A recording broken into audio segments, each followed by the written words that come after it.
Hello deviance, exam battle के एक और नए वीडियो में आपका स्वागत है। आज हम लोग सोशल साइंस के चैप्टर नंबर 16 आवर कॉन्स्टिट्यूशन के बहुत सारे इंपॉर्टेंट क्वेश्चंस डिस्कस करने वाले हैं। इससे पहले मैंने साइंस और सोशल साइंस के बहुत सारे ऐसे वीडियोस अपलोड किए हैं। अगर आपने उनको नहीं देखा है तो प्लेलिस्ट में जाकर आप उनको भी देख लीजिएगा। आपके बोर्ड्स एग्जाम के लिए बहुत हेल्पफुल रहने वाला है ये वीडियोज़। वैसे इस चैनल के प्लेलिस्ट में आपको चैप्टर एक्सप्लेनेशन के वीडियोस भी मिल जाएंगे, आप उनको भी ज़रूर देख लीजिएगा, क्योंकि चैप्टर एक्सप्लेनेशन देखने से आपका डीप अंडरस्टैंडिंग बन जाएगा। फिर तो कोई भी सवाल नहीं होगा जिसको आप नहीं बना पाएंगे। चैनल पर नए हैं तो चैनल को सब्सक्राइब करके बेल आइकन को प्रेस कर लीजिएगा, ताकि नए वीडियोस का नोटिफिकेशन भी आपको मिलता रहे। और जैसा कि बहुत जल्दी आप क्लास 9th में चले जाएंगे, उसके लिए हम एक अलग से चैनल ऑलरेडी बना दिए हैं, आप इसको भी सर्च करके सब्सक्राइब कर लीजिएगा। उससे हम लोग फ्यूचर में भी साथ में पढ़ाई कर पाएंगे। इस वीडियो में जितने सारे क्वेश्चंस हम लोग डिस्कस करेंगे वो सब मैंने डीएवी के इस वाले वेबसाइट से डाउनलोड किया है। आप भी चाहे तो डाउनलोड कर सकते हैं। यहाँ पर सोशल साइंस का एक ही पीडीएफ है और उसमें हर चैप्टर के लिए एक सेट ऑफ क्वेश्चन दिया गया है। आज हम लोग चैप्टर 16 के जितने सारे क्वेश्चंस है उसको इसी वाले शीट से डिस्कस करेंगे। सबसे पहला क्वेश्चन है, who was the president of the constituent assembly. हमने चैप्टर में पढ़ा था कि संविधान को बनाने के लिए एक असेंबली बनाई गई थी और उसी को कहा जाता है कॉन्स्टिट्यूएंट असेंबली। इसको हिंदी में हम लोग कहते हैं संविधान सभा। तो कॉन्स्टिट्यूएंट असेंबली को बनाया गया था टू प्रिपेयर आवर कॉन्स्टिट्यूशन, और इसके प्रेसिडेंट थे डॉक्टर राजेंद्र प्रसाद। और आपको पता होना चाहिए कि डॉक्टर राजेंद्र प्रसाद ही हमारे सबसे पहले भारत के प्रेसिडेंट भी बने थे। तो कॉन्स्टिट्यूएंट असेंबली के प्रेसिडेंट पूछे या इंडिया के फर्स्ट प्रेसिडेंट पूछे, सेम यही आंसर होगा, डॉक्टर राजेंद्र प्रसाद। दूसरा क्वेश्चन है, identify the chairman of the drafting committee. अब देखिए, जब कॉन्स्टिट्यूएंट असेंबली बनाई गई थी ना, तो सब लोगों ने डिसाइड किया था कि एक कमेटी बनाई जाएगी जिसको कहा गया ड्राफ्टिंग कमेटी। और इस कमेटी का नाम था एक फ्रेमवर्क तैयार करना, एक ड्राफ्ट तैयार करना हमारे कॉन्स्टिट्यूशन का। और इस ड्राफ्टिंग कमेटी के जो चेयरमैन थे, एक तरह से जो उसके हेड थे, वो थे बी आर अम्बेडकर।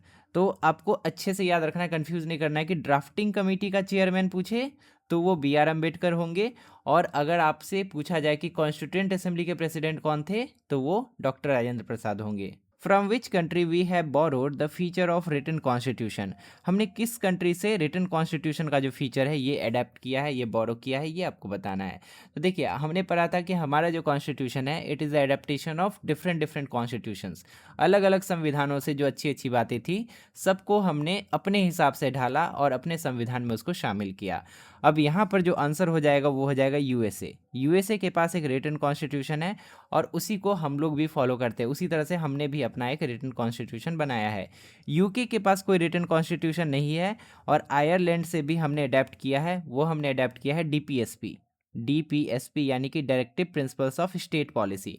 तो ये सब आपको पता होना चाहिए, जो भी चैप्टर में दिया गया था कि किस किस कंट्री से हमने किन किन हिस्सों को अडेप्ट किया है या बोरो किया है। विच of the following countries is not a democratic country. आपको बताना है कि इन तीनों में डेमोक्रेटिक कंट्री कौन नहीं है। ऑप्शन देख के आपको लगेगा कि अरे ये भी तो डेमोक्रेटिक है, ये भी डेमोक्रेटिक है, ये भी डेमोक्रेटिक है, तीनों जगह चुनाव होता है। लेकिन आपको पता होना चाहिए कि चाइना एक ऐसा कंट्री है जहाँ पे चुनाव तो होता है लेकिन वहाँ पे वन पार्टी रूल चलता है। मतलब इलेक्शन में एक ही पार्टी डोमिनेट करती है, वहाँ पर कोई दूसरा पार्टी इलेक्शन लड़ता ही नहीं है। मैक्सिमम एक दो नाम का होता होगा दूसरा पार्टी का, लेकिन मैक्सिमम जो कैंडिडेट्स होते हैं वो एक ही पार्टी के होते हैं और लोगों के पास ऑप्शन ही नहीं होता है दूसरे लोगों को चुनने का। इसीलिए हम लोग चाइना को ट्रू डेमोक्रेटिक कंट्री नहीं कहते हैं। तो यहाँ पे इस हिसाब से ऑप्शन सी जो है वो करेक्ट आंसर हो जाएगा। Identify the country which does not have a federal system of government. हमें बताना है कि इन तीनों में फेडरल सिस्टम ऑफ गवर्नमेंट किस कंट्री में नहीं है। अब देखिए, फेडरल सिस्टम का मतलब क्या होता है ये भी हम लोग पढ़े थे। अगर किसी कंट्री में पावर डिवाइडेड होती है मल्टीपल लेवल्स पे तो हम लोग उस सिस्टम को फेडरल सिस्टम कहते हैं। जैसे कि इंडिया में है, इंडिया में एक सेंट्रल गवर्नमेंट है, उसके अंडर में स्टेट गवर्नमेंट्स काम करती है, उसके अंदर में डिस्ट्रिक्ट गवर्नमेंट को ले लीजिए, उसके अंदर आपको अलग अलग म्यूनिसिपल कॉरपोरेशन मिल जाएगा या विलेज पंचायत मिल जाएगा। तो इस तरह से अलग अलग लेवल्स पे गवर्नमेंट हमारी काम करती है। But it is not in the case of China. China के केस में ऐसा नहीं है। चाइना में इस तरह का कोई सिस्टम नहीं है। चाइना में एक ही सुप्रीम पावर है, डेट इज़ प्रेसिडेंट, और वही पूरे कंट्री का सारा डिसीजन लेता है। तो यहाँ पे चाइना में फेडरल सिस्टम ऑफ गवर्नमेंट नहीं है। ऑप्शन सी यहाँ पे सही हो जाएगा। Point out the country which is a secular country. हमें बताना है कि इन दोनों में सेकुलर कंट्री कौन है। तो यहाँ पे ऑप्शन बी करेक्ट हो जाएगा। India is officially a secular country, और पाकिस्तान जो है it is a Islamic state. तो यहाँ पे ये सेकुलर कंट्री नहीं है, इंडिया ही एक ऐसा ऑप्शन है जो कि सेकुलर कंट्री है। India opted for a federal form of government because of dash. 3 option हमें दिए गए हैं और हमें बताना है कि इंडिया ने फेडरल फॉर्म ऑफ गवर्नमेंट को क्यों चुना, इस तरह का सिस्टम क्यों अडॉप्ट किया गया जिसमें कि गवर्नमेंट अलग अलग लेवल्स पे काम करती है। पहला ऑप्शन है कि इंडिया एक बहुत बड़ा देश है इसी कारण से। दूसरा ऑप्शन है कि एडमिनिस्ट्रेटिव कन्वीनियंस की देश को चलाना आसान हो जाएगा इस कारण से। या लिंग्विस्टिक एंड रीजनल डाइवर्सिटी, मतलब भारत में अलग अलग भाषा बोलने वाले लोग रहते हैं, अलग अलग कल्चर को फॉलो करने वाले लोग रहते हैं, भारत में अलग अलग तरह के प्रदेश है इस कारण से। तो इसका सही आंसर हो जाएगा ऑप्शन सी। इंडिया एक डाइवर्स कंट्री है, यहाँ पर अलग अलग भाषा बोलने वाले लोग रहते हैं, अलग अलग कल्चर को फॉलो करते हैं, और कोई एक नेता पूरे देश को चला ले ऐसा पॉसिबल नहीं है, बहुत ज़्यादा कॉन्फ्लिक्ट होने लगेगा। और इसी कारण से भारत में फेडरल फॉर्म ऑफ गवर्नमेंट को अडॉप्ट किया गया ताकि कंट्री का जो एडमिनिस्ट्रेशन है उसको स्मूथली चलाया जा सके। आगे बढ़ने से पहले हम आपको कुछ बुक सजेस्ट करना चाहते हैं जो कि स्पेशली डीएवी के बच्चों के लिए अवेलेबल हैं फ्लिपकार्ट पे। इस बुक में आपको बहुत सारा इंपॉर्टेंट क्वेश्चंस मिल जाएगा जैसा कि अभी हम लोग डिस्कस कर रहे हैं, उसके अलावा भी बहुत सारा क्वेश्चन इसमें अवेलेबल है। क्लास 8 के लिए ग्रीन कलर का बुक आता है, यहाँ पे क्लास 8 लिखा होगा, साइंस, सोशल साइंस, मैथमेटिक्स सब का बुक आपको फ्लिपकार्ट में मिल जाएगा। और उसका लिंक हम यहाँ पे डाल दिए हैं, व्यू प्रोडक्ट के आइकन पर क्लिक करेंगे इस कॉर्नर में तो आपको बुक को परचेज करने का लिंक मिल जाएगा। Create a motto of your state, एक मोटो लिखना है, एक लाइन लिखना है, जैसे कि टैग लाइन होता है अपने स्टेट के लिए। तो जैसे कि हमारा देश है भारत, हम उसके लिए एक टैग लाइन अपने मन से कुछ भी लिख सकते हैं। आप चाहे तो अपने मन से भी कुछ बना सकते हैं, जैसे कि unity in diversity, progress with justice. इस तरह का एक टैग लाइन, एक मोटो आप अपने मन से भी बना के लिख सकते हैं अगर आपके एग्जाम में ऐसा क्वेश्चन आता है तो। क्वेश्चन नंबर 9 में ब्लैंक्स को फिल करके हमें सभी स्टेटमेंट्स को कंप्लीट करना था। यहाँ पर ऑलरेडी हम फिल कर दिए गए हैं, चलिए सबको एक्सप्लेन कर देते हैं। There were 15 female members also in the constituent assembly, constituent assembly में 15 फीमेल मेंबर्स थी। आपको रिसर्च करके बताना है कि टोटल कितने मेंबर्स थे और अभी का टाइम स्टैम्प लगा के आप कमेंट में लिखिएगा। The dash was included in the beginning of the constitution, constitution के शुरुआत में किसको इंक्लूड किया गया था, तो प्रियम्बल को इंक्लूड किया गया था। और प्रियम्बल को नॉन जस्टिसिएबल माना जाता है, मतलब प्रियम्बल के साथ आप कोई छेड़छाड़ नहीं कर सकते हैं। और ये हमारे कॉन्स्टिट्यूशन के किस नेचर को दिखाता है, ये बताता है कि हमारा कॉन्स्टिट्यूशन में रिजिडिटी है, मतलब हमारे कॉन्स्टिट्यूशन को आसानी से नहीं बदला जा सकता है। लेकिन एक बार इसको बदला गया था, और कब बदला गया था उसके बारे में भी अगर आपको पता है तो कमेंट में लिखिएगा अभी का टाइम स्टैम्प डाल के। The constitution of India is the lengthiest and most detailed, हमारा जो संविधान है बहुत लंबा है और बहुत डिटेल्ड है। It is divided into 22 parts, has 395 articles and 12 schedules. ये मेरे बुक के अकॉर्डिंग भरा हुआ है, मेरे पास नया बुक नहीं है। आपके नए वाले बुक में जो भी डिटेल है, कितने पार्ट्स, कितने आर्टिकल्स और कितने शेड्यूल्स, उसी को आप एग्जाम में भरिएगा, उसी को याद करके जाइएगा। The constituent assembly was presided over by dash, constituent assembly को प्रिसाइड कौन किए थे, यानी कि पूछा जा रहा है कि इसके प्रेसिडेंट कौन थे, तो इसके प्रेसिडेंट थे डॉक्टर राजेंद्र प्रसाद। उसके बाद है India is a sovereign state because the country is free from all external controls, Bharat एक संप्रभुत्व राज्य है, मतलब सॉवरेन को हम लोग संप्रभुत्व बोलते हैं, ठीक है। सॉवरेन स्टेट है इंडिया, यानी कि इंडिया को कोई और देश कंट्रोल नहीं कर सकता, India can take its own decisions. तो इसी कारण से हम लोग भारत को कैसा स्टेट कहते हैं, it is a sovereign state. In India we have dash citizenship irrespective of the part we live in, Bharat में आप किसी भी हिस्से में क्यों न रहते हो आप भारतीय ही कहलाएंगे, आपके पास डुअल सिटीजनशिप नहीं होगा। ऐसा नहीं होगा कि आप बिहार में रहते हैं तो आपके पास बिहार का भी सिटीजनशिप होगा और भारत का भी होगा, ऐसा सिस्टम इंडिया में नहीं है। लेकिन हाँ, ऐसा सिस्टम एक जगह है, वो है यूएस में। यूएस में रहने वाला बंदा यूएस का भी सिटीजन होता है और वो जिस स्टेट में रहता है, लेट्स सपोज कैलिफोर्निया में रहता है, तो वहाँ का भी सिटीजनशिप उसके पास होता है। In a parliamentary democracy there is a close relationship between dash and dash, parliamentary democracy में किसके किसके बीच में क्लोज रिलेशनशिप होता है, तो लेजिस्लेचर एंड एग्जीक्यूटिव के बीच में। लेजिस्लेचर के जो लोग होते हैं उनको चुनकर हम भेजते हैं डायरेक्टली और इनडायरेक्टली, और उसी लेजिस्लेचर में से कुछ लोग जो होते हैं वो एग्जीक्यूटिव का पार्ट बनते हैं, और इसी कारण से ये दोनों के बीच में क्लोज रिलेशनशिप होता है, दोनों कंप्लीटली इंटरलिंक्ड होते हैं। A constitution is called rigid और flexible on the basis of the process of amendment, एक कॉन्स्टिट्यूशन को रिजिड या फ्लेक्सिबल कहा जा सकता है इस बेसिस पर कि उसमें अमेंडमेंट करने का क्या प्रोसेस है, मतलब उसमें बदलाव करने का क्या प्रोसेस है। तो यहाँ पे हमें फ्लेक्सिबल फिल करना था। यूनिवर्सल एडल्ट फ्रेंचाइज, यहाँ पे ये फिल होगा। इसका मतलब क्या होता है? It means that every citizen who is 18 years और above has right to vote. उसी के बारे में बोला गया था कि 18 साल से ऊपर का जो भी है या 18 साल का जो भी है उसको वोट देने का अधिकार है। ये यूनिवर्सल एडल्ट फ्रेंचाइज कहता है। The constitution of a dash is written and rigid and it divides power between the centre and states. एक फेडरल स्टेट का, यहाँ पे फेडरल स्टेट हमें फिल करना पड़ेगा। एक जो फेडरल स्टेट होता है उसका कॉन्स्टिट्यूशन रिटन होता है और रिजिड होता है, और ये पावर को सेंटर और स्टेट के बीच में डिवाइड कर देता है, मतलब पावर जो है अलग अलग लेवल्स पे बटी होती है। तो यहाँ पे हमें फेडरल स्टेट फिल करना था। नेक्स्ट है, India has an independent judiciary free from the influence of executive and legislature. हमने पढ़ा था 3 pillars of democracy, executive, legislature and judiciary. और ये जो तीसरा पिलर है जुडिशरी, ये free from the influence of executive and legislature रहता है। एग्जीक्यूटिव और लेजिस्लेचर जुडिशरी के कार्यों में हस्तक्षेप नहीं कर सकती है, इसीलिए हम यहाँ पे इंडिपेंडेंट भरेंगे। A dash constitution is one which can not be amended easily. जो आसानी से अमेंड नहीं किया जा सकता है, संविधान जिसमें आसानी से बदलाव नहीं किया जा सकता है, उसको हम लोग क्या कहते हैं? उसको हम लोग रिजिड कॉन्स्टिट्यूशन कहते हैं। तो यहाँ पे रिजिड फिल करना था। Which of the following statement are true about a flexible constitution. Flexible constitution के लिए कौन सही है? कैन बी अमेंडेड ईजिली, ये तो सही है। इज़ प्रोग्रेसिव इन नेचर, सही है। अब देखिए, आसानी से बदला जा सकता है, मतलब समय के साथ इसको बदल सकते हैं, और ये इसी को हम लोग प्रोग्रेसिव होना कहते हैं। नेक्स्ट है, it is stable and does not allow hasty change. ये स्टेबल रहता है और कोई बड़ा चेंज इसमें नहीं किया जा सकता। तो ये तो गलत है, ये तो रिजिड का फीचर हो गया ना। नेक्स्ट है, helpful in the development of nation. ये सही है फ्लेक्सिबल के लिए, क्योंकि समय के साथ अगर आप संविधान में बदलाव कर पाएंगे, मतलब आप डेवलपमेंट कर पाएंगे नेशन का।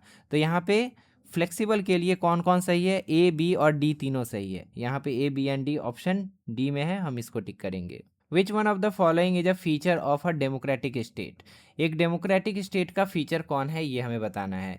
अब देखिए, ऑप्शंस को ध्यान से समझिए, आपको लगेगा कि सब सही है, लेकिन यहाँ पे एक ही सही है। पहला ऑप्शन है, administration of a country is run by elected representative. एक चुना हुआ रिप्रेजेंटेटिव, चुना हुआ नेता एडमिनिस्ट्रेशन को, शासन व्यवस्था को चलाता है। सही बात है। दूसरा क्या है? Head of the state is president. Head of state जो होता है वो प्रेसिडेंट होता है, प्रेसिडेंट को भी चुना जाता है। तीसरा है, सोशलिज्म इज अ नेशनल गोल। समाजवाद जो है वो एक राष्ट्रीय गोल होता है। और चौथा ऑप्शन है, no other country can interfere in our internal affairs. हमारा जो आंतरिक मामला है उसमें कोई दूसरा देश इंटरफेयर नहीं कर सकता है।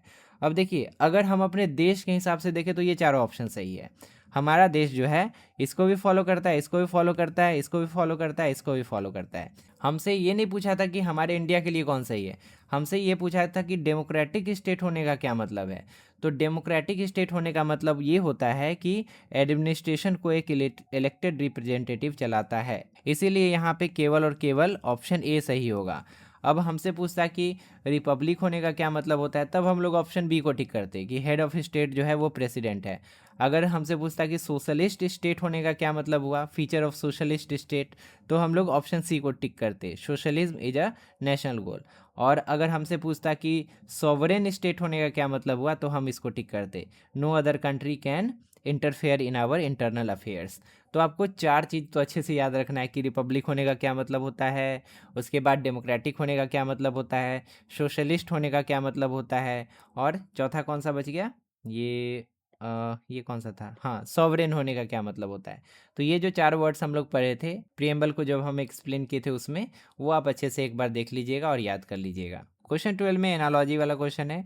प्रेसिडेंट ऑफ कॉन्स्टिट्यूंट असेंबली जैसे डॉक्टर राजेंद्र प्रसाद थे, वैसे कौन चेयरमैन ऑफ ड्राफ्टिंग कमेटी थे? तो हम लोग जानते हैं डॉक्टर बी आर अम्बेडकर जो थे वो चेयरमैन ऑफ ड्राफ्टिंग कमेटी थे। तो यहाँ पे हमें उन्हीं का नाम फिल करना होगा। Correct and rewrite the statement, हमें इस स्टेटमेंट को सही से लिखना है। स्टेटमेंट क्या है? Best features of many existing constitution of the world were copied to make our constitution. जितने भी दुनिया में कॉन्स्टिट्यूशन थे, संविधान थे, उनमें से जो अच्छे अच्छे फीचर्स थे उसको हमने कॉपी कर लिया और अपने संविधान में शामिल कर लिया। तो ये स्टेटमेंट गलत है, हमने कॉपी नहीं किया।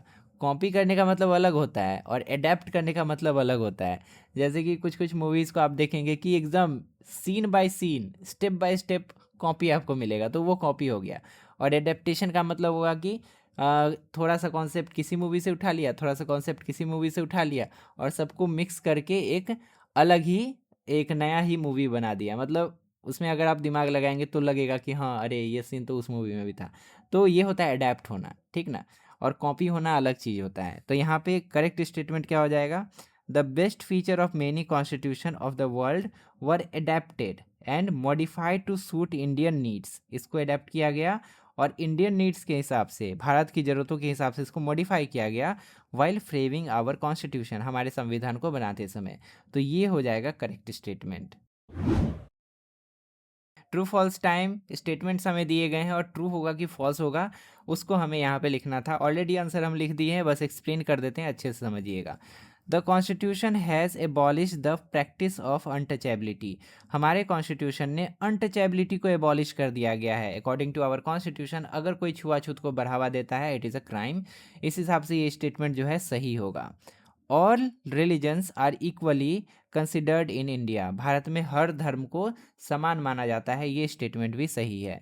Indian constitution has adopted unitary form of government. तो भारत के संविधान ने यूनिटरी फॉर्म ऑफ गवर्नमेंट को अडॉप्ट नहीं किया है, हमारे संविधान ने फेडरल फॉर्म ऑफ गवर्नमेंट को अडॉप्ट किया है। मतलब हमारे देश में जो गवर्नमेंट है, सरकार है, वो अलग अलग लेवल्स पे काम करती है। तो ये जो बात है ये गलत है, इसीलिए फॉल्स लिखेंगे। High courts have the right to supervise district court. High court जो होता है वो डिस्ट्रिक्ट कोर्ट को सुपरवाइज कर सकता है, उसका देख रेख कर सकता है, उस पर निगरानी रख सकता है।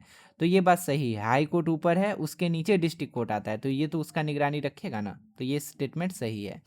USA has a separate federal and state court. USA में एक फेडरल कोर्ट भी है जो कि नेशनल लेवल के इश्यूज से डील करती है। फॉर एग्जांपल अगर दो स्टेट्स के बीच में डिस्प्यूट हो गया तो। और स्टेट कोर्ट्स भी है, अलग अलग स्टेट का अलग अलग कोर्ट है। जैसे कि हमारे देश में हाई कोर्ट है, उसको हम लोग स्टेट कोर्ट कह सकते हैं, और हमारे देश में सुप्रीम कोर्ट है, उसको हम लोग फेडरल कोर्ट कह सकते हैं। हम लोग इस तरह से कोरिलेट करके इसको समझ सकते हैं। लेकिन यूएसए में इंडिया से क्या अलग है? यूएसए में सेपरेट है दोनों। मतलब जैसे हमारे देश में सुप्रीम कोर्ट सुपरवाइज करती है हाई कोर्ट्स को, लेकिन यहाँ पे ऐसा नहीं है। फेडरल कोर्ट्स जो होते हैं वो स्टेट कोर्ट्स को सुपरवाइज नहीं करता है, ये इंडिपेंडेंट होता है। वही यहाँ पे लिखा है कि दे आर सेपरेट, तो ये बात सही है, ये ट्रू होगा। India has independent judiciary as it is free from influence of executive and legislature. ये बात सही है, हमारा जो जुडिशरी है वो एग्जीक्यूटिव के इन्फ्लुएंस में भी काम नहीं करता है, and not in the influence of legislature, इसीलिए ये ट्रू स्टेटमेंट होगा। England is not a republic country, why? England republic country नहीं है, क्यों? इसका आंसर कर पाने के लिए आपको पता होना चाहिए कि रिपब्लिक कंट्री होने का क्या मतलब होता है, जो कि हम ऑलरेडी आपको चैप्टर एक्सप्लेनेशन वाले वीडियो में अच्छे से समझाए थे। एक रिपब्लिक कंट्री वो कंट्री होता है जिसका हेड ऑफ स्टेट इलेक्टेड हो, जैसे कि हमारे कंट्री में है। हमारा जो हेड ऑफ स्टेट होते हैं वो प्रेसिडेंट होते हैं, and he is elected by the people of India indirectly. उनको हम लोग चुनते हैं इनडायरेक्ट प्रोसेस से। बट इंग्लैंड में ऐसा नहीं है, इंग्लैंड में मोनार्की चलता है। वहाँ के जो हेड ऑफ स्टेट है वो हेरिडेटरी बेसिस पर चुने जाते हैं, मतलब राजा का बेटा ही राजा बनेगा, उस तरह का सिस्टम वहाँ पे चलता है। लेकिन हाँ, वहाँ पे एक सेपरेट सिस्टम और भी है, जैसे कि प्राइम मिनिस्टर वहाँ भी होते हैं, प्रधानमंत्री, जो कि कुछ समय पहले इंडियन ही थे। तो इसी कारण से इंग्लैंड को हम लोग रिपब्लिक नहीं कह सकते, लेकिन हाँ, इंग्लैंड एक डेमोक्रेटिक कंट्री है, वहाँ पे चुनाव होता है। तो हम लोग आंसर में लिखेंगे England is not a republic country because the head of state is a hereditary monarch. वहाँ पे हेड ऑफ स्टेट जो है एक मोनार्क है, एक राजा वाला सिस्टम वहाँ पे है। Not an elected representative of the people, वो जनता के द्वारा नहीं चुना गया होता है। बट रिपब्लिक नहीं होने के बावजूद भी इंग्लैंड एक डेमोक्रेटिक कंट्री है, क्यों? क्योंकि राजा के अलावा जितने भी गवर्नमेंट ऑफिशियल्स हैं उनका चुनाव होता है, जैसे हमारे कंट्री में होता है, बिल्कुल उसी तरह से। क्वेश्चन नंबर 16 में अलग अलग टर्म्स हमें दिए गए हैं और उनको हमें डिफाइन करना है। सबसे पहला है कॉन्स्टिट्यूशन। कॉन्स्टिट्यूशन क्या होता है? A constitution is a set of fundamental rules and principles according to which a country is governed. संविधान एक ऐसी किताब होती है जिसकी मदद से एक देश को चलाया जाता है, क्योंकि इसमें वो सारे नियम कानून, वो सारे सिद्धांत लिखे होते हैं जिसकी मदद से देश को अच्छे से चलाया जा सकता है। It defines the power of government, rights of citizens and their relationship. इसमें गवर्नमेंट के पावर्स को डिफाइन किया जाता है कि सरकार क्या कर सकती है, क्या नहीं कर सकती है, उसके हाथ में कितना पावर है। ये राइट्स ऑफ सिटीजन्स को भी डिफाइन करता है, यानी कि नागरिकों के क्या अधिकार होंगे, क्या नहीं होंगे। और उन दोनों के बीच में क्या रिलेशनशिप होगा इसको भी डिफाइन करता है। यूनिवर्सल एडल्ट फ्रेंचाइज, ये तो आपको पता होगा। Universal adult franchise means every citizen of 18 years and above has right to vote without discrimination of caste, religion, gender and wealth.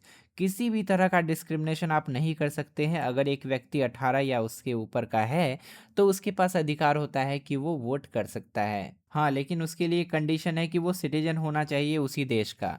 Bangladeshi Bharat में घुसेगा तो वो तो पेला जाएगा। अब हमें सेकुलर को डिफाइन करना है। A secular state is one where the state has no official religion and all religions are treated equally. एक सेकुलर स्टेट वो स्टेट होता है जिसका कोई अपना धर्म नहीं होता है। जैसे कि पाकिस्तान एक इस्लामिक स्टेट है, उनके कॉन्स्टिट्यूशन में ही लिखा गया है ये। इंडिया के कॉन्स्टिट्यूशन में इस तरह का कोई रिलीजन डिफाइन नहीं किया गया है कि इंडिया एक किसी भी पर्टिकुलर रिलीजन का कंट्री है। तो इसी कारण से इंडिया को हम लोग एक सेकुलर स्टेट मानते हैं। यहाँ जितने भी धर्म हैं सबको बराबर माना जाता है और सबको इक्वल ट्रीट किया जाता है। Define and discuss the word federalism. Federalism के बारे में सीधा साधा आप याद रखिएगा कि पावर का अलग अलग लेवल्स पे बटा होना। वही हम लिख सकते हैं, federalism is a system of government in which powers are divided between the central government and state government. Power बटी होती है केंद्र सरकार और राज्य सरकार के बीच में। की पॉइंट्स में हम लोग लिख सकते हैं, powers are shared between central and states. Centre और स्टेट के बीच में पावर शेयर किया जाता है, बांटा जाता है। Constitution is written and rigid. संविधान लिखित होता है और रिजिड होता है, मतलब इसमें बदलाव करना मुश्किल होता है। वैसे हमारा संविधान पूरी तरह से रिजिड नहीं है, हमारा रिजिड प्लस फ्लेक्सिबल दोनों है। हमारा जो प्रियम्बल है वो रिजिड है और बाकी का कॉन्स्टिट्यूशन जो है वो फ्लेक्सिबल है। इस तरह से हमने अडेप्ट किया है। इंडिपेंडेंट जुडिशरी होता है एक फेडरल स्टेट में, और यही सारे डिस्प्यूट्स को सेटल करती है। जितने भी मुद्दे होते हैं उसको जुडिशरी ही सुलझाती है। Suitable for a large and diverse country like India. एक बहुत बड़े देश और एक डाइवर्स कंट्री जो कि अलग अलग तरह के विभिन्नताओं से भरा हुआ है, उस देश के लिए फेडरलिज्म बेहतर माना जाता है। Explain the parliamentary form of government. हमें पार्लियामेंट्री फॉर्म ऑफ गवर्नमेंट को एक्सप्लेन करना है जो कि हमारे कंट्री में है। अब देखिए, पार्लियामेंट्री फॉर्म ऑफ गवर्नमेंट क्या होता है, जिसमें कि लेजिस्लेचर में से ही एग्जीक्यूटिव को चुना जाता है। यानी कि लेजिस्लेचर के दो हाउसेस है, लोकसभा और राज्यसभा, उसी में से ही कुछ लोगों को चुना जाता है और एग्जीक्यूटिव का मेंबर बनाया जाता है और वही हमारे देश को चलाते हैं। एग्जीक्यूटिव के मेंबर में आते कौन कौन है, प्राइम मिनिस्टर आते हैं और उनके काउंसिल ऑफ मिनिस्टर्स आते हैं। डिटेल में ऑलरेडी हमने चैप्टर में इसको पढ़ा है। तो इसी तरह के गवर्नमेंट सिस्टम को आपको एक्सप्लेन करना है। तो हम लोग लिख सकते हैं, in a parliamentary form of government, सबसे पहला point, the executive is drawn from the legislature. Executive को लेजिस्लेचर में से ही चुना जाता है। लेजिस्लेचर के जो दोनों हाउसेस होते हैं, लोकसभा और राज्यसभा, उसी में से कुछ मेंबर्स को एग्जीक्यूटिव का मेंबर बनाया जाता है और वही लोग हमारे देश को चलाते हैं। एग्जीक्यूटिव के मेंबर में कौन कौन आते हैं, जस्ट अभी बताया, पीएम आते हैं और उनके अंदर जो काउंसिल ऑफ मिनिस्टर्स होते हैं वो आते हैं। The council of ministers is responsible to the legislature. Council of minister की जवाबदेही बनती है कि वो लेजिस्लेचर को रिपोर्ट करे, अगर कोई काम हो रहा है नहीं हो रहा है। अगर लेजिस्लेचर सवाल उठाता है तो उनको जवाब देना पड़ता है। The president is nominal head. और जो राष्ट्रपति होते हैं वो केवल नाम के हेड होते हैं, while the real power lies in the hands of prime minister. Prime minister के हाथों में असली पावर होता है और प्राइम मिनिस्टर के नीचे काम करते हैं council of ministers. The government remains in power as long as it enjoys the confidence of the legislature. जब तक लेजिस्लेचर का कॉन्फिडेंस है, यानी कि लेजिस्लेचर का सपोर्ट है एग्जीक्यूटिव के पास, तभी तक सरकार चल सकती है। जिस दिन लेजिस्लेचर ने कह दिया कि नहीं, ये जो एग्जीक्यूटिव के मेंबर्स हमने भेजे हैं वो ठीक से काम नहीं कर रही है, तो पीएम का भी पद जाएगा, उसके अंदर जितने मंत्री लोग हैं उनका भी पद चला जाएगा। वाई डज अ कंट्री और a community require rules and laws. किसी भी देश के लिए या किसी भी कम्युनिटी के लिए रूल्स और लॉज का होना क्यों ज़रूरी है, ये हमें एक्सप्लेन करना है। Rules and laws are required to, सबसे पहला, मेंटेन ऑर्डर एंड डिसिप्लिन, सही है। Ensure safety and security of citizens, सबके सुरक्षा के लिए भी ये ज़रूरी है। Regulate day to day activities, दिन भर में जो काम होता है उसको रेगुलेट करने के लिए, नहीं तो कोई भी कुछ भी कर देगा, किसी को भी नुकसान हो जाएगा। प्रोटेक्ट राइट्स ऑफ इंडिविजुअल, एक आम आदमी का जो अधिकार है उसको प्रोटेक्ट करने के लिए भी रूल और लॉ ज़रूरी है। And prevent misuse of power, कोई भी पावर का गलत इस्तेमाल न कर ले, इसके लिए भी रूल्स एंड लॉज ज़रूरी हैं। What does rule of law mean, हम आपको चैप्टर में समझाए थे कि रूल ऑफ लॉ का क्या मतलब होता है। रूल ऑफ लॉ का मतलब होता है कानून का शासन। भारत में रूल ऑफ लॉ लागू होता है, न कि रूल ऑफ लीडर। हमारा देश जो है लीडर के द्वारा रूल नहीं किया जाता है, हमारा देश जो है कानून के द्वारा रूल किया जाता है। लीडर उसी कानून में बंधकर काम करता है हमारे देश में। तो वही हम लोग लिखेंगे, rule of law means all citizens are equal before law. कानून के सामने सब लोग बराबर है, सब लोग इक्वल है। And no one is above the law, कानून से बढ़कर कोई नहीं है। इवन प्रेसिडेंट और प्राइम मिनिस्टर भी कानून से ऊपर नहीं है। वेदर रिच और पुअर, रूलर और रूल्ड, चाहे वो कितना भी अमीर क्यों ना हो, कितना भी गरीब क्यों ना हो, राजा ही क्यों ना हो या एक आम आदमी क्यों ना हो, सब का सब कानून के नीचे ही है। What are the demands of rule of law, यानी कि जो कानून का शासन चलता है किसी भी देश में, उसके क्या डिमांड्स है। बेसिकली हमसे पूछा गया है कि what are the features of rule of law. तो हम लोग इसके आंसर में लिख सकते हैं, rule of law demands that, सबसे पहला, laws apply equally to everyone, कानून जो है सबके लिए बराबर है। एक ही कानून सब पर एप्लीकेबल होगा, चाहे वो कितना भी अमीर हो, कितना भी गरीब हो, राजा हो या एक नॉर्मल इंसान हो। Those in power do not act arbitrarily, जो पावर में होते हैं वो मनमानी नहीं कर सकते, ये इसका दूसरा डिमांड है। अगर पावर में रहकर कोई मनमानी कर रहा है, it is against the rule of law. तीसरा क्या है, citizens are protected by law, citizen को लॉ प्रोटेक्ट करता है, कानून प्रोटेक्ट करता है। अगर उसका कोई शोषण करता है तो कानून के अकॉर्डिंग उसे सजा मिल सकती है। और चौथा पॉइंट है, rights are enjoyed along with responsibilities, rule of law के अकॉर्डिंग आपके कुछ राइट्स हैं, बट राइट्स के साथ साथ आपके कुछ रिस्पॉन्सिबिलिटीज़ भी होती है। For example, rule of law के अकॉर्डिंग आपको, एग्जाम्पल के लिए हम बस बता रहे हैं कि जैसे आपको शिक्षा का अधिकार प्राप्त है, तो आपका ये रिस्पॉन्सिबिलिटी होता है कि आप अपना एडमिशन स्कूल में करवाएं, तभी आपको शिक्षा मिलेगा। ऐसा नहीं है कि आपको बस अधिकार मिला हुआ है शिक्षा का और आप एडमिशन ही नहीं करवा रहे हैं और फिर जाके बोलेंगे कि अरे मुझे तो शिक्षा मिली ही नहीं। तो जहाँ पे राइट्स आता है वहाँ पे रिस्पॉन्सिबिलिटीज़ भी आती है। ये इसका चौथा डिमांड है। तो इस तरह से आप इसका आंसर लिख सकते हैं। Explain the meaning of the constitution, संविधान का क्या मतलब होता है ये हमें बताना है। The constitution is the supreme law of the country, पूरे देश को चलाने के लिए जो एक सुप्रीम लॉ है, एक सुप्रीम कानून है, उसी को हम लोग संविधान कहते हैं। It is like a rule book. Defines the structure of government, सरकार किस तरह की होगी, उसका क्या स्ट्रक्चर होगा, वेदर ये फेडरल फॉर्म ऑफ गवर्नमेंट को फॉलो करेगा या यूनिटरी फॉर्म ऑफ गवर्नमेंट को फॉलो करेगा, यह कॉन्स्टिट्यूशन ही बताता है। दूसरा क्या है, lays down powers and functions of the organs of government, government के अलग अलग ऑर्गन्स हो सकते हैं, लाइक जुडिशरी हो सकता है, लेजिस्लेचर हो सकता है, एग्जीक्यूटिव हो सकता है, तो इसके क्या क्या पावर्स होंगे, क्या क्या फंक्शंस यानी कि उसके क्या क्या काम होंगे, ये सब हमारा कॉन्स्टिट्यूशन ही डिफाइन करता है। नेक्स्ट है, गारंटीज राइट्स टू सिटीजन, जो नागरिक होते हैं देश के, उनको अधिकार प्रदान करने का काम कॉन्स्टिट्यूशन ही करता है। And next is, acts as the basis of all laws, जितने भी कानून बनाए जाते हैं, जितने भी कानून फॉलो किए जाते हैं पूरे देश भर में, सबका बेसिस, सबका रूट कॉन्स्टिट्यूशन ही होता है। जो भी कानून बनाया जाता है, it must be aligned with the constitution of that country. India is a vast country with great diversity, but still we needed a constitution for governance. Why?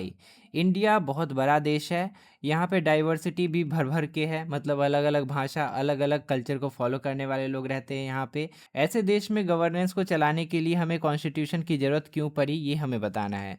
India needed a constitution because it has cultural, linguistic and social diversity, यहाँ पे अलग अलग culture को follow करने वाले लोग रहते हैं, अलग अलग भाषा बोलने वाले लोग रहते हैं, अलग अलग सोशल बैकग्राउंड वाले लोग रहते हैं।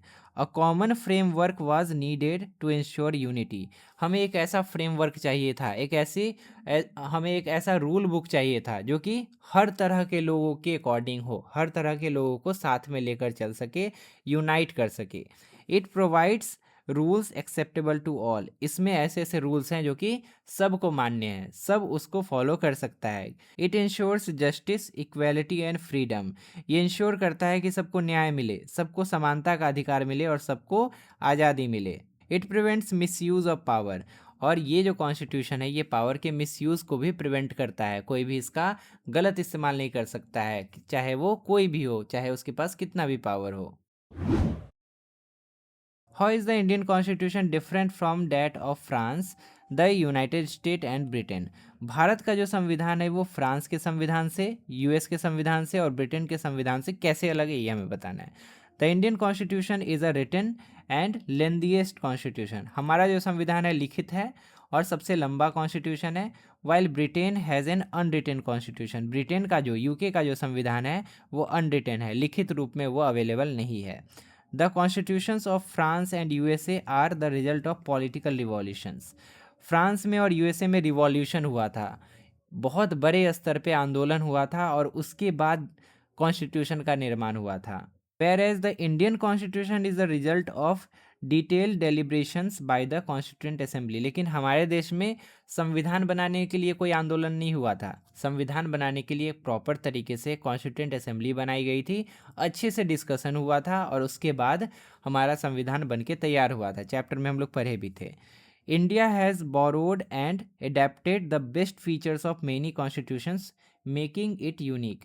भारत ने अलग अलग कॉन्स्टिट्यूशंस के जो बेस्ट फीचर्स थे उसको एडॉप्ट किया और अपने हिसाब से उसको मॉडिफाई किया, उसको ढाला और उसके बाद अपने संविधान में उसको शामिल किया। The Indian constitution is both rigid and flexible. अब देखिए, भारत का संविधान दोनों है, रिजिड भी है, फ्लेक्सिबल भी है, पहले भी हम बताए थे। Unlike some others which is either rigid और फ्लेक्सिबल। दूसरों का संविधान जो है या तो रिजिड ही है, मतलब उसमें आप चेंज कर ही नहीं सकते, या तो फ्लेक्सिबल ही है, मतलब इतना ना चेंज कर सकते हैं आप कि एकदम पूरा उसका बेसिक नेचर ही खत्म हो जाएगा। लेकिन हमारे साथ ऐसा नहीं है, हमारा कॉन्स्टिट्यूशन रिजिड भी है, जो प्रियम्बल है नहीं बदल सकते उसको, और फ्लेक्सिबल भी है, मतलब कुछ कुछ चेंजेस आप कर सकते हैं, लेकिन वो प्रियम्बल के अकॉर्डिंग ही होना चाहिए। Why is the preamble known as the soul of Indian constitution. Preamble को सोल क्यों कहा जाता है? The preamble is known as soul of Indian constitution because, soul यानी कि आत्मा, ठीक है ना, तो हमारे संविधान की आत्मा प्रियम्बल को माना जाता है। ऐसा क्यों?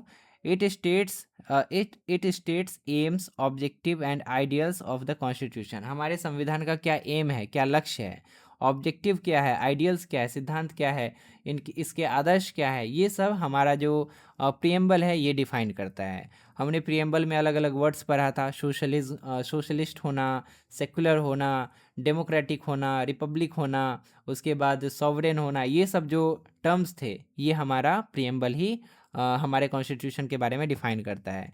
It reflects the philosophy of the constitution. हमारे संविधान की क्या फिलॉसफी है, इसके पीछे की सोच क्या है, ये हमारा प्रियम्बल ही डिफाइन करता है, हमारा प्रियम्बल ही हमें बताता है। It highlights justice, liberty, equality and fraternity.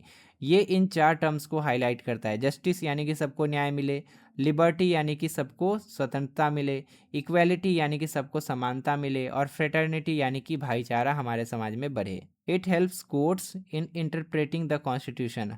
हमारे जो प्रियम्बल है ये संविधान का सही मतलब निकालने में, सही अर्थ निकालने में हमारे कोर्ट की मदद करता है। आपको पता होगा कि हमारे कोर्ट्स के पास अधिकार होता है कि वो हमारे कॉन्स्टिट्यूशन को इंटरप्रेट कर सकती है, क्योंकि कॉन्स्टिट्यूशन में बहुत सारी ऐसी ऐसी बातें लिखी गई हैं जिसका कोई भी गलत मतलब भी निकाल के बोल सकता है कि हाँ ये देखो कॉन्स्टिट्यूशन में लिखा हुआ है।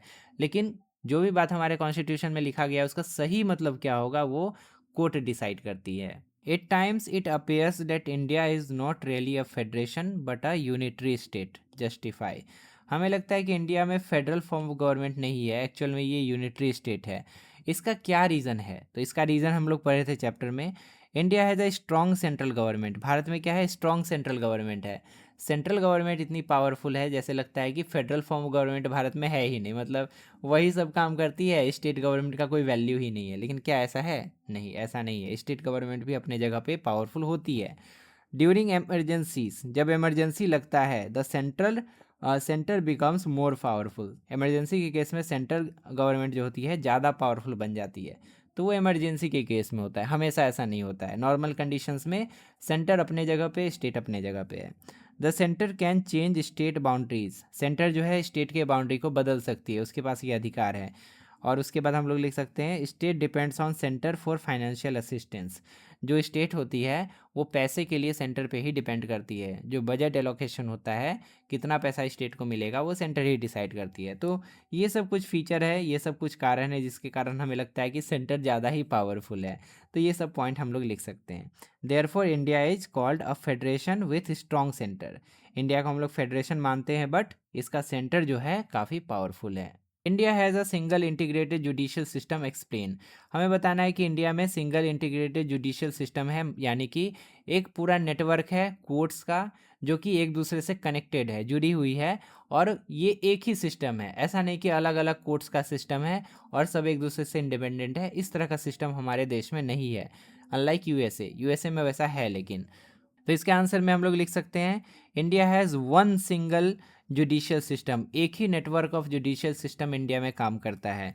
The Supreme Court is at the top, सबसे ऊपर सुप्रीम कोर्ट है। High Court supervise lower courts, Supreme Court के नीचे हाई कोर्ट है और हाई कोर्ट के नीचे लोअर कोर्ट्स हैं, और हाई कोर्ट लोअर कोर्ट्स को सुपरवाइज करती है। Same laws are applied across the country, पूरे देश में एक ही कानून अप्लीकेबल होता है, एक ही कानून का पालन किया जाता है। Judiciary is independent of executive and legislature, executive और लेजिस्लेचर जुडिशरी पर अपना प्रभाव नहीं डाल सकती है, ये इंडिपेंडेंट है पूरी तरह से। Distinguish between rigid and flexible constitution, rigid और फ्लेक्सिबल कॉन्स्टिट्यूशन में क्या डिफरेंस है ये हमें बताना है।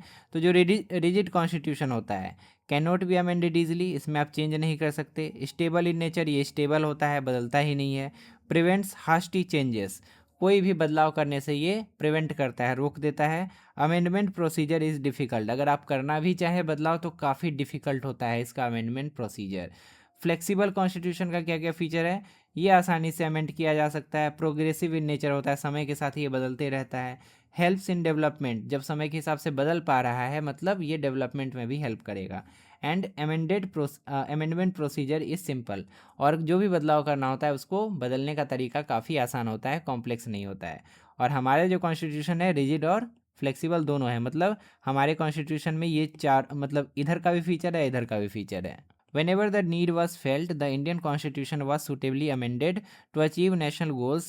Explain with 3 examples. 3 एग्जाम्पल्स की मदद से हमें इस बात को एक्सप्लेन करना है कि जब जब हमें फील हुआ कि हमारे संविधान में बदलाव की ज़रूरत है तो हमने बदला उसको, ताकि हम लोग अपने नेशनल गोल तक पहुंच सके, हमारा जो राष्ट्रीय गोल है उस तक हम लोग आगे बढ़ सके। तो इसका 3 एग्जाम्पल में लिख सकते हैं कि सबसे पहले प्रीवी पर्स को एबॉलिश किया गया था। पहले जो राजा महाराजा हुआ करते थे, जो क्या बोलते हैं उसका टर्म मेरे दिमाग से निकल गया है, जो प्रिंसली स्टेट्स हुआ करते थे उसके राजा को पहले पेंशन दिया जाता था, उसी को प्रीवी पर्स कहते थे। आज़ादी के बाद भी उनको कुछ अमाउंट हर महीने दिया जाता था, तो उसको एबॉलिश किया गया। उसके बाद introduce right to education, right to education को इंट्रोड्यूस किया गया, यानी कि फ्री और कंपलसरी एजुकेशन दिया जाने लगा 6 से 14 साल की उम्र के बच्चों को। Provide reservation for OBCs and women in local bodies, local governmental bodies में अदर बैकवर्ड क्लासेस के लिए और वुमेन के लिए रिजर्वेशन किया गया। These amendments show that constitution is dynamic and progressive, इससे हमें पता चलता है कि हमारा कॉन्स्टिट्यूशन डायनेमिक है, मतलब समय के हिसाब से बदल सकता है, और हमारा कॉन्स्टिट्यूशन प्रोग्रेसिव भी है। फाइनली हमने चैप्टर 16 के बहुत सारे इंपॉर्टेंट क्वेश्चंस को डिस्कस कर लिया, और भी क्वेश्चन वैसे बन सकते हैं इस चैप्टर के, जो कि आपको इस वाले बुक में मिल जाएंगे। क्लास 8 के लिए ये वाला जो बुक है वो आप परचेस कर लीजिएगा, ग्रीन कलर का होगा। उसका लिंक हम यहाँ पे व्यू प्रोडक्ट के आइकन में डाल दिए हैं, वहाँ पे क्लिक कीजिए और अभी जाकर उस बुक को परचेज कर लीजिए। लेफ्ट साइड में क्लिक करके आप प्लेलिस्ट ओपन कर सकते हैं, जहाँ पर आपको ऐसे ही और भी चैप्टर के वीडियोस मिल जाएंगे, और राइट साइड में क्लिक करके आप अगला वीडियो देख सकते हैं। फिलहाल इस वीडियो इतना ही, मिलते हैं अगली क्लास में बहुत सारे नए क्वेश्चंस के साथ। तब तक के लिए अपना ध्यान रखिए और अच्छे से पढ़ाई करते रहिए।